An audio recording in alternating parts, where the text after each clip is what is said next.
شروع اللہ کے نام سے جو بڑا مہربان نہایت رحم کرنے والا ہے۔ فجر کی نماز کے فوراً بعد یہ خاص تسبیح جو مرد یا عورت پڑھ لے 1 کروڑ تو کچھ نہیں، انشاءاللہ 1 ارب بھی مانگے گا تو میرا رب اسے عطا فرمائے گا۔ محترم ناظرین، قرآن و حدیث سے بھی نماز فجر کے قرأت و تلاوت قرآن کی اہمیت اجاگر ہوتی ہے، جس سے فجر کے وقت اور نماز فجر کی اہمیت کا پتہ چلتا ہے۔ سورہ بنی اسرائیل میں فرمایا کہ فجر کا قرآن، بے شک فجر کی نماز میں پڑھے جانے والا قرآن محسوس اور مشہود ہو کر سامنے آ جاتا ہے، یعنی اگر فجر کی نماز میں پڑھا جانے والا قرآن بغور سمجھ کر پڑھا یا سنا جائے تو وقت فجر کے تمام انوار و تجلیات اور قرآنی فیوز و برکات متشکل ہو کر اللہ کے وجود اور اس کی وحدانیت کی گواہی دیتے محسوس ہوتے ہیں، اور احادیث نبوی سے بھی نماز کی اہمیت اور فضیلت اور اس کی نورانیت کا پتہ چلتا ہے۔ آپ صلی اللہ علیہ وسلم فرماتے ہیں کہ فجر کی 2 رکعات یعنی سنتیں دنیا اور دنیا کی ہر چیز سے افضل ہیں۔ اللہ کے احکام کو بجا لانے اور ممنوعات سے اجتناب برتنے کا نام ناظرین کرام بندگی اور عبادت ہے، اور اسلام کے نزدیک عبادت کا مفہوم نہایت وسیع ہے۔ اسلام کا مطالبہ ہے کہ انسان کی پوری زندگی عبادت سے عبارت ہو، وہ اس طرح سے زندگی بسر کرے کہ اس کا ہر کام عبادت میں شمار ہو، اور اس کا واحد طریقہ یہی ہے کہ وہ اللہ کے بتائے ہوئے طریقے کے مطابق زندگی گزارے اور ہر بات میں حکم الہی کو پیش نظر رکھے۔ اور اسلام اس بڑے عبادت کے لیے انسان کو جن ذرائع سے تیار کرتا ہے، اس کی تربیت کرتا ہے، انہیں عرف عام میں عبادت کہا جاتا ہے، لیکن دراصل یہ تمرینات عبادت ہے۔ انہیں ارکان اسلام بھی اسی وجہ سے کہا جاتا ہے کہ اسلام کی پوری عمارت انہی ستونوں پر قائم ہے۔ ارکان اسلام میں نماز سر فہرست ہے، اور ان تمام عبادات میں نماز کو جو اہمیت اور فضیلت حاصل ہے وہ کسی بھی صاحب ایمان اہل نظر سے پوشیدہ نہیں ہے۔ نماز کی اہمیت کا اندازہ اس بات سے لگائیں کہ قرآن کریم کے ہر پیغام میں صلاۃ یعنی نماز کا لفظ حروف جلی میں موجود ہے، اور ایمان کے بعد سب سے اہم رکن جس کا مطالبہ اہل اسلام سے کیا جاتا ہے وہ نماز ہی ہے۔ نماز مسلمانوں کی دینی پہچان اور امتیازی نشان ہے، اور یہی وجہ ہے کہ قرآن و حدیث میں اس کی ادائیگی پر بہت ہی زیادہ زور اور ترک پر وعید موجود ہے۔ بفرمان نبوی صلی اللہ علیہ وسلم،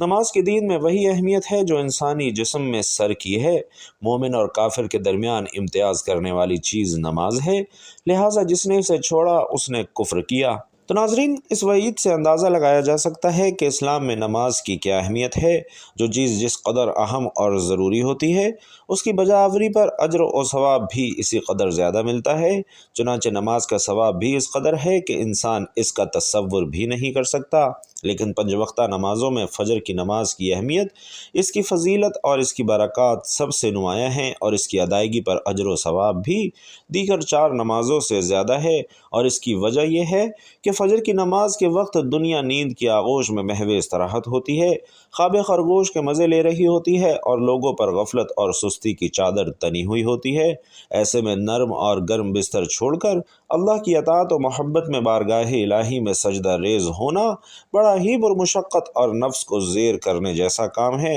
اور اللہ کی سنت یہ ہے کہ بندے کو جس نیکی کے کرنے میں مشقت زیادہ ہو اور نفس اور شیطان سے لڑائی لڑنی پڑے، اللہ اس پر زیادہ اجر و ثواب عطا کرتا ہے، چاہے وہ نیکی کتنی ہی چھوٹی کیوں نہ ہو۔ اور قرآن و حدیث اور اسلامی لٹریچر میں دنیا سے مراد مشرق و مغرب، شمال و غروب کا قرۂ ارضی نہیں، بلکہ دنیا سے مراد یہ تمام کائنات اور اس کی تمام تر نعمتیں، خزانے، دولت و ثروت، حکومت و وسطت مراد ہے۔ سوچیے، جب فجر کی 2 رکعت سنتوں کی یہ فضیلت ہے کہ پوری دنیا کی نعمتیں اور خزانوں کو اس کے سامنے ہیچ اور ماند بتایا جا رہا ہے، تو فجر کے فرض کا کیا عالم ہوگا۔ اور صحیح مسلم کی روایت میں ہے کہ رسول کریم صلی اللہ علیہ وسلم فرماتے ہیں کہ جو شخص فجر کی نماز پڑھ لیتا ہے وہ اللہ کے ذمے میں آ جاتا ہے،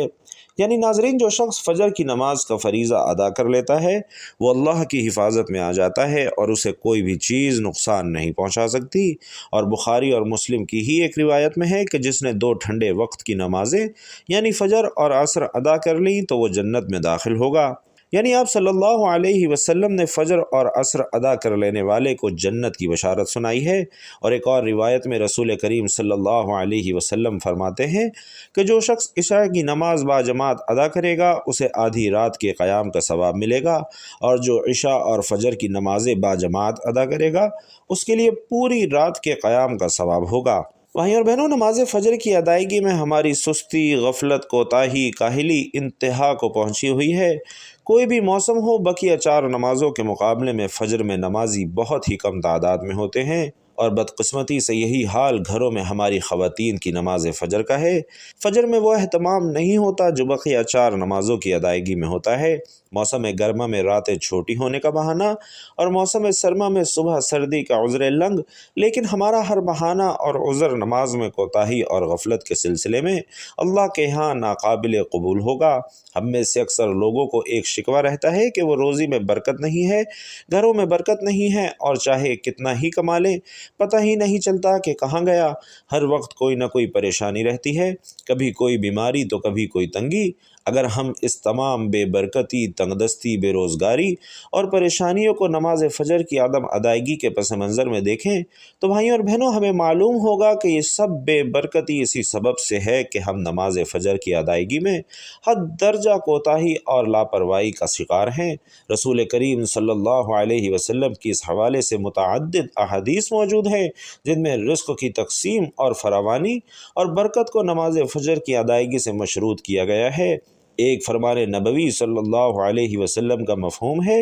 کہ رزق تقسیم کرنے والا فرشتہ ہر صبح فجر کے وقت بندوں کا رزق لے کر زمین پر اترتا ہے، اور جو دروازہ فجر کے وقت کھلا ہوتا ہے فرشتہ اس کا رزق دروازے پر رکھ کر چلا جاتا ہے، اور جو دروازہ فجر کے وقت بند ہوتا ہے فرشتہ اس کا رزق لے کر واپس چلا جاتا ہے۔ اور بھائیوں اور بہنوں، اس فرمان نبوی میں فجر کے وقت دروازہ کھلا ہونے کا مطلب یہی ہے کہ جس گھر کے افراد صبح فجر کے وقت بیدار ہو کر نماز فجر ادا کرتے ہیں انہیں ان کا رزق عطا کر دیا جاتا ہے، اور دروازہ بند ہونے سے مراد یہ ہے کہ جس گھر کے رہنے والے صبح فجر کے وقت سوئے پڑے رہتے ہیں اور نماز فجر کی ادائیگی میں غفلت اور کوتاہی کے مرتکب ہوتے ہیں تو انہیں ان کے رزق سے محروم رکھا جاتا ہے۔ رسول اللہ صلی اللہ علیہ وسلم کے فرمان کے مطابق فجر اور عشاء کی نمازیں خیر اور برکات سے معمور ہیں، اور ان 2 نمازوں کی ادائیگی بے شمار نیکیوں اور ثواب کے ذخائر اور رزق اور برکتوں کے خزانے جمع کرنے کا سبب ہے۔ جیسا کہ رسول کریم صلی اللہ علیہ وسلم فرماتے ہیں کہ اگر لوگوں کو عشاء اور فجر کی نمازوں کا ثواب یعنی اجر اور خیر و برکات معلوم ہو جائیں تو وہ ان 2 نمازوں میں ضرور آئیں گے، چاہے پھولوں کے بھل گھسیٹتے ہوئے کیوں نہ آنا پڑے۔ تو ناظرین، ہم میں سے اکثر نماز فجر خصوصاً اور دیگر نمازوں کو عموماً چھوڑ کر اپنے گھروں میں خیر و برکت کے لیے قرآن خوانی، محفل کی میلاد کی محافل کے انعقاد، لوح قرآنی کے تعویذ آویزہ کرنے جیسے نیک کاموں کی طرف متوجہ ہوتے ہیں۔ اس سے تو انکار نہیں کہ بلا شبہ ان تمام کارہائے خیر میں برکت کا عنصر موجود ہے، لیکن قرآن خوانی ہو، محفل میلاد ہو، لوح قرآنی کے نقش گھر میں آویزہ کرنا ہو، ان سے خیر و برکت کا ہونا بھی نماز کی ادائیگی سے مشروط ہے، اور ہر خیر اور برکت کے سوتے نماز سے ہی پھوٹتے ہیں۔ اللہ کی تمام نعمتوں، برکتوں اور رزق کے دریا نماز کی ادائیگی سے ہی بہتے ہیں، اور اس کے ساتھ یہ امر بھی انتہائی اہم ہے کہ فجر کے علاوہ بقیہ 4 نمازوں میں بھی خیر و برکت نماز فجر کی ادائیگی سے ہی مشروط ہے، اور وہ اس لیے کہ خیر و برکت کا آغاز نماز فجر کی ادائیگی سے ہی ہوتا ہے۔ ہمیں اپنے گھروں میں تمام اہل خانہ کی نماز فجر کی ادائیگی کے حوالے سے اپنا اور اپنے گھر والوں کا جائزہ اور محاسبہ کرنے کی ضرورت ہے۔ اللہ تعالیٰ سورۃ التحریم میں ارشاد فرماتے ہیں کہ اے ایمان والو، خود کو اور اپنے گھر والوں کو اس آگ یعنی جہنم سے بچاؤ جس کا ایندھن آدمی اور پتھر ہیں۔ بھائیوں اور بہنوں، یہ بات اپنے ذہنوں میں بٹھا لیجئے کہ فجر کی کوتاہی اور غفلت اور فجر کی نماز نہ پڑھنا گھر کی نحوست کی علامت کا آغاز ہے۔ رسول اللہ صلی اللہ علیہ وسلم نے ایسے مسلمان کو خبیث اور منافق قرار دیا ہے۔ آپ صلی اللہ علیہ وسلم فرماتے ہیں کہ ایسے شخص کو میرا دل چاہتا ہے آگ لگا کر جلا دوں۔ اللہ اکبر کبیرہ۔ اور ناظرین، ہمارے نوجوان جو رات رات بھر موبائل پر یوٹیوب، گوگل، فیس بک، واٹس ایپ اور نہ جانے کن کن غلاظتوں میں غوطہ زن رہتے ہیں اور عین فجر کے وقت سو جاتے ہیں، انہیں ان وعیدوں اور تنبیہات سے عبرت اور سبق اور نصیحت حاصل کرنی چاہیے،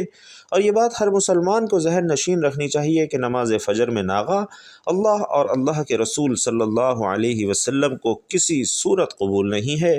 یہ ایسی غلطی، کوتاہی، غفلت اور سستی پر مبنی گناہ ہے کہ اس پر جتنا لکھا اور بولا جائے وہ کم ہے۔ اور اسی طرح ناظرین، ہمارا آج کا وظیفہ بھی فجر کی نماز کے بعد کرنے والا وظیفہ ہے، کیونکہ فجر کی نماز کی فضیلت اور برکات کے حوالے سے آپ کو قرآن و حدیث کی روشنی میں اس کی اہمیت بتائی گئی ہے۔ تو فجر کی نماز کے بعد آپ نے یہ وظیفہ کرنا ہے۔ جو میرے بھائی بہن دوست دولت کی کمی کی وجہ سے شدید پریشانیوں میں مبتلا ہیں، ان بھائی بہنوں کو یہ سمجھیے کہ سینے کا خاص راز بتا رہا ہوں۔ آپ سب دل تھام کر بیٹھیے اور سنیے۔ انشاءاللہ اس وظیفے کو کرنے سے آپ کی تمام پریشانیاں دور ہو جائیں گی، جس کا طریقہ کار یہ ہے کہ جب بھی آپ فجر کی نماز پڑھ لیں، اس کے فوراً بعد آپ نے یہ وظیفہ کرنا ہے۔ اللہ پاک کا انشاءاللہ ایسا کرم ہوگا کہ آپ کی عقل دنگ رہ جائے گی کہ اچانک دولت کا طوفان آپ کی زندگی میں کہاں سے آ رہا ہے۔ آج کا میرا وظیفہ ایک خاص وظیفہ ہے جو میں آپ کو بتانے لگا ہوں، اور اس کو صرف ایک بار نماز فجر کے بعد آپ نے پڑھ لینا ہے۔ آپ کے پاس جو دولت کی کمی ہے انشاءاللہ وہ ختم ہو جائے گی۔ ناظرین، یہ ایک ایسی تسبیح ہے، ایک ایسا عمل ہے کہ جس کو کرنے سے اللہ بہت خوش ہوتا ہے۔ تو یہ تو سبھی مسلمانوں کا عقیدہ ہے کہ جس سے اللہ خوش ہو جائے اس کی دنیا اور آخرت دونوں ہی پلک جھپکتے سنور جاتی ہیں، اس کے بگڑے کام غیب سے ٹھیک ہو جاتے ہیں۔ اس وظیفے کو، اس عمل کو کرنے والے پر اللہ تعالیٰ اپنی خصوصی رحمت اور شفقت نازل فرماتا ہے، اور اس کو اپنے نیک اور برگزیدہ بندوں کی فہرست میں شمار کر لیتا ہے، اور پھر اس بندے کی جو بھی حاجات ہوتی ہیں انہیں بھی اللہ تعالیٰ پورا فرما دیتا ہے۔ اگر رزق کے حوالے سے کوئی تنگی یا پریشانی ہو تو رب کعبہ پورے سال کا ڈھیروں رزق اور دولت اس کے نصیب میں لکھ دیتا ہے، کیونکہ اس عمل کو کرنے سے، اس وظیفے کو کرنے سے اللہ تعالیٰ نصیب اور تقدیر کے فیصلے کرتا ہے۔ اگر کسی بھی دن اس تسبیح کو کر سکتے ہیں، آپ میں وہ خاص وظیفہ آپ کے حوالے کر رہا ہوں کہ جس کو پڑھنے والا رب کعبہ سے بیٹھے بیٹھے لاکھوں کروڑوں کی خواہش بھی کرے گا تو میرا رب لاکھوں کروڑوں روپے عطا فرمائے گا۔ یہ وظیفہ پڑھنے والے سے رب خوش ہو جاتا ہے، اور جس بندے سے رب کی ذات خوش ہو جائے اس کا ذکر اللہ فرشتوں سے کرتا ہے، اسے نام لے کر پکارتا ہے، اور پھر حکم جاری کرتا ہے اور فرشتوں سے فرماتا ہے کہ جاؤ میرے اس بندے کی ہر حاجت کو پورا کر دو، اس کا ہر مقصد پورا کر دو، یہ جو کچھ بھی مانگتا ہے اسے فوراً عطا کر دو، میرے غیبی خزانے سے اس کی جھولیاں بھر دو۔ اب جب رب کی ذات آپ کو دینے کے لیے تیار ہے تو پھر ناظرین آپ لوگ کیوں انکار کرتے ہیں؟ اور اس کے علاوہ میں خاص ویڈیو میں اپنے تمام بھائیوں اور بہنوں اور بیٹیوں سے یہ بھی گزارش کرتا ہوں کہ آپ میں سے بہت سی بہنیں اور بیٹیاں ایسی بھی موجود ہوں گی کہ جن کے رشتے نہیں ہو رہے، وہ بہترین رشتوں کے اسباب چاہتے ہیں یا پسند کی شادی کرنا چاہتے ہیں، نوکری تو ہے لیکن وہ پسند نہیں کرتے اور من پسند نوکری حاصل کرنا چاہتے ہیں، قرض دار ہیں، پریشان ہیں کہ قرض سے کیسے نجات پائیں، میاں بیوی تو ہیں لیکن ان میں محبت کی کمی ہے، یا پھر کسی دوسرے سے تڑپنے والی محبت چاہتے ہیں، اگر بے اولاد ہیں اور اولاد چاہیے، یا پھر اولاد تو ہے لیکن نافرمان ہے، نافرمان شوہر ہے، غرض آپ کی کوئی بھی پریشانی ہے، آپ یہ وظیفہ صرف ایک بار کیجئے۔ انشاءاللہ آپ جس مقصد کو بھی ذہن میں رکھ کر یہ وظیفہ کریں گے، میرا رب اس مقصد کو انشاءاللہ ایک دن میں پورا فرمائے گا۔ حضرت ابو ہریرہ رضی اللہ تعالی عنہ روایت کرتے ہیں کہ نبی کریم صلی اللہ علیہ وسلم نے فرمایا کہ دو کلمے، بسم اللہ الرحمن الرحیم، سبحان اللہ و بحمدہ سبحان اللہ العظیم، ادائیگی کے اعتبار سے تو زبان پر ہلکے ہیں لیکن میزان پر بہت بھاری اور رحمان کے نزدیک انتہائی محبوب ہیں۔ اور حضرت ابو ذر غفاری رضی اللہ تعالی عنہ فرماتے ہیں کہ حضور سید العالمین صلی اللہ علیہ وسلم نے مجھ سے ارشاد فرمایا کہ کیا میں تجھے اللہ رب العزت کے پسندیدہ کلام کے بارے میں مطلع نہ کروں؟ میں نے عرض کیا یا رسول اللہ تبارک و تعالی کے محبوب کلام کے بارے میں مجھے ضرور بتلائیے۔ تو آپ صلی اللہ علیہ وسلم نے فرمایا کہ بے شک اللہ کا پسندیدہ کلام سبحان اللہ و بحمدہ سبحان اللہ العظیم ہے۔ اور ایک دوسری روایت میں ہے کہ جناب رسالت مآب صلی اللہ علیہ وسلم سے استفسار کیا گیا کہ سب سے افضل کلام کون سا ہے، تو آپ صلی اللہ علیہ وسلم نے فرمایا کہ وہ کلام جسے اللہ نے اپنے ملائکہ اور بندوں کے لیے خاص کر لیا، اور وہ ہے سبحان اللہ و بحمدہ سبحان اللہ العظیم۔ ناظرین، پیارے رسول صلی اللہ علیہ وسلم فرماتے ہیں کہ جو شخص ایک دن میں 100 مرتبہ سبحان اللہ و بحمدہ سبحان اللہ العظیم پڑھتا ہے، اس کے گناہ مٹا دیے جاتے ہیں، اگرچہ وہ سمندر کی جھاگ کے برابر ہوں۔ اور حضرت ابو علامہ رضی اللہ تعالی عنہ سے روایت ہے کہ حضور نبی کریم صلی اللہ علیہ وسلم نے فرمایا کہ جس شخص کے لیے رات میں عبادت کرنا دشوار ہو، یا جو اپنا مال خرچ کرنے میں گرانی محسوس کرتا ہو، اور جو دشمن سے برسر پیکار ہونے سے ڈرتا ہو، وہ سبحان اللہ و بحمدہ سبحان اللہ العظیم کثرت سے پڑھا کرے، کیونکہ ایسا کرنا اللہ رب العزت کو سونے کا پہاڑ صدقہ کرنے سے زیادہ محبوب ہے۔ تو میرے بھائیوں اور بہنوں، رب سے مانگنے کا وقت ہے۔ جب رب کی ذات خود دینے کو تیار ہے تو پھر کیوں نہ رب سے اپنے لیے رحمتیں، بخششیں، مغفرت اور ڈھیروں رزق مانگ لیا جائے۔ یہ تسبیح پڑھنے والا خوش قسمت ہے۔ یہ تسبیح پڑھنے والا پہاڑ جتنا خزانہ بھی مانگے گا تو انشاءاللہ ایک دن کے اندر اسے مل جائے گا۔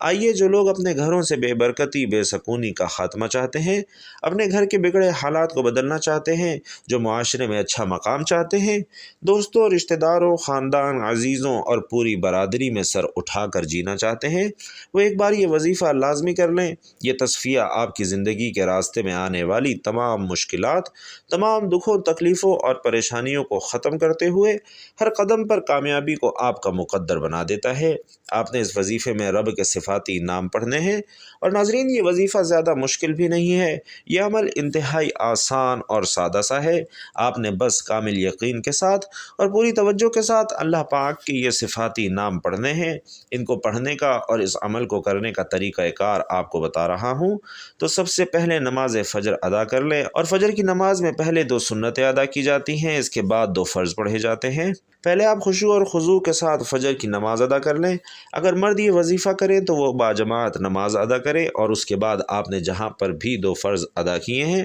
وہیں پر بیٹھ جائیں، اور سب سے پہلے 3 بار بسم اللہ الرحمن الرحیم پڑھ لیں، پھر 11 مرتبہ درود ابراہیمی پڑھ لیں۔ اللہم صلی علی محمد وعلی آل محمد کما صلیت علی ابراہیم وعلی آل ابراہیم انک حمید مجید۔ اللہم بارک علی محمد وعلی آل محمد کما بارکت علی ابراہیم وعلی آل ابراہیم انک حمید مجید۔ اور درود پاک پڑھنے کے بعد 11 مرتبہ سورۃ الکوثر پڑھ لیں۔ اس کے بعد 33 مرتبہ اللہ تعالیٰ کا صفاتی نام یا مجیدو آپ نے پڑھنا ہے، اور اس کے بعد 11 مرتبہ ہی سورۃ الاخلاص پڑھنی ہے۔ بسم اللہ الرحمن الرحیم، قل هو اللہ احد اللہ الصمد لم یلد ولم یولد ولم یکن لہ کفوا احد۔ اور اس کے بعد پھر آپ نے 33 مرتبہ اللہ کا دوسرا صفاتی نام یا لطیفو پڑھنا ہے، اور یاد رکھیے کہ یا لطیفو اس کو بھی اچھی طرح 33 مرتبہ پڑھنے کے بعد آپ نے پھر 33 مرتبہ یا ودودو کا ورد کرنا ہے، اور اس کو اچھے طریقے سے پڑھنے کے بعد آپ نے 33 مرتبہ یا مقتدرو پڑھنا ہے، اور یا مقتدرو آپ کی جتنی بھی دولت کی تنگی ہے انشاءاللہ وہ جلد ختم ہو جائے گی۔ آپ جیسے ہی عمل کریں گے انشاءاللہ مالا مال ہو جائیں گے، اور آپ کی بند قسمت کے تالے کھل جائیں گے،